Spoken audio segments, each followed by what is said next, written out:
Alright lads, welcome to my Mythic Goroth commentary video where I'm just going to go over things like talent selection, legendary selection, how I approach the fight from a progression standpoint, and really just trying to maximise DPS and do all the right things.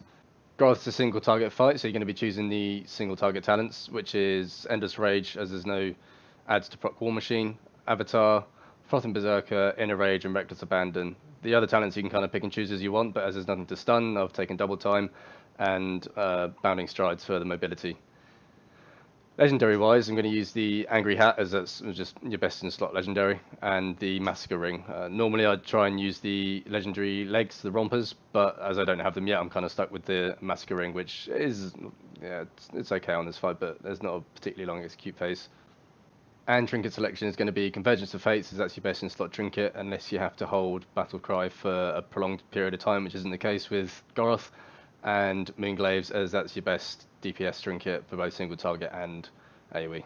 Okay, so we're going to be doing a pretty standard Moonglaive opener on the pull, also using Old War on pull, as it's your best single target DPS pot. However, instead of one GCD, I'm actually going to be waiting two because of the way the boss moves. From the tanks moving into position, I don't want the glaives to get dropped and then he'd be moved out of it. So it's not ideal, but it's also not the end of the world either. You can still do your good burst at the beginning. And you're going to be looking for Brimstone quite early on the pull. And so there's a tank there in on his own, so I've had to soak that one and pop a personal, because ideally you want 3 people to be in there, otherwise you're going to get hit really hard and probably die if there's just 2 of you.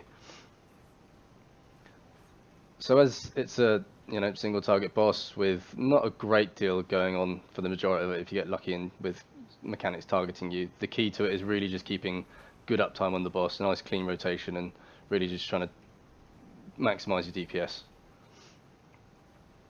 So that means looking around the room for pillars a lot, basically, to try and plan your movement and see where you've got to go next. See, move nice and close to that pillar for the Infernal Burning. As soon as it lands, I'm stood quite far back so I can charge and get loads of free rage. There's nothing much else you can really do. Cooldown's coming back off there, so always making sure you're not delaying battle cry too long, otherwise your Convergence of Fates is really going to lose value. And we're quite fortunate there in where the Brimstones are spawning, so they're still in range of the boss. They're not always, but if you can take the close ones, then obviously do it. Now my Avatar's come off before Battle Cry and Moonglaves, but because I've only got 5 seconds left, I'm going to pop Avatar anyway first, and then wait for Glaives, drop the Glaives, 1 GCD, Battle Cry, and then your cooldown rotation.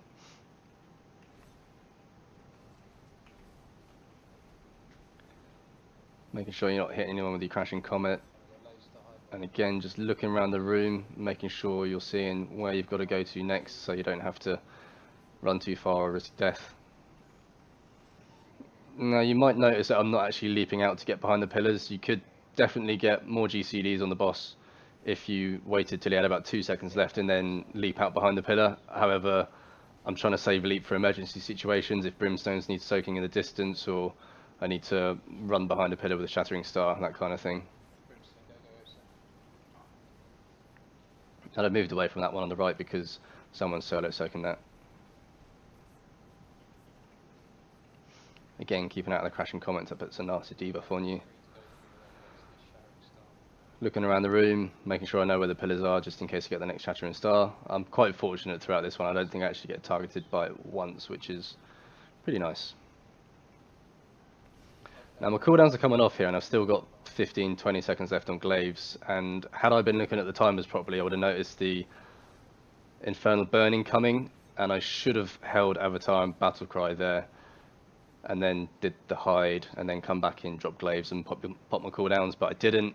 I popped them early, and I've kind of suffered for it a bit there, because I've lost boss uptime whilst cooldowns are rolling, which I got my full Battle Cry off there, I think, but Avatar, I lost a bit of damage there, so... Yeah, and looking for Brimstone, and there's 2 on the far side there which I don't think are going to get soaked, so I've leapt over, which I've been saving it for, and unfortunately there are 2 solo soakers, so you definitely don't want to be soaking if there's solo soakers, because you will die. I've managed to charge back in, drop my Glaives and my cooldowns though. Again, just making sure you don't delay Battle Cry. Making sure you're looking where the pillars are going to be next. So I'm going to start moving around the room to the right hand side, because I know that I'm going to have to move there for the next Infernal Burning.